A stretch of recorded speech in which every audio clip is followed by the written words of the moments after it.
So, hello guys. For today's video naman ay nagbabalik naman tayo kung paano i-4 moves yung kalaban. Bali, ituturo ko pareho sa inyo kung paano mag-4 moves. So, sa hindi ka pa nakapalo guys, baka naman papalo naman, at sa hindi pa din naka-subscribe sa aking YouTube channel, baka naman. Sige, simulan na natin. Paano ba mag-4 moves ng kalaban?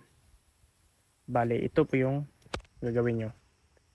Itong bishop na to, kailangan dyan na makalagay, kundi dito. At naka-straight yan sa king. Yan po. Sa mga baguhan lang po Okay, dyan mo lang ilagay. Tapos yung kalaban, dito naman. Itong bishop na to ay kailangan dyan. Dyan yan makalagay. Target mo yan dyan. Huwag mo dito. Huwag dyan kasi may king.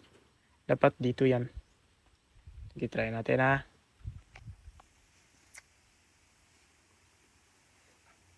At itong queen naman ay dapat dito. Dito yan nakalagay. Okay. Kailangan dito yan nakalagay guys. Yung queen nila. Queen nyo.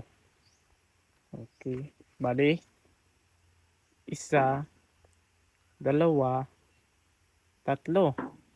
Tapos. Ganyan. Diyan ka na umatake. Tingnan nyo. Okay.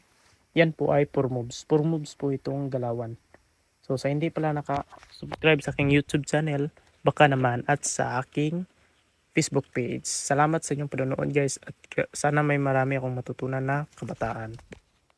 So maraming salamat.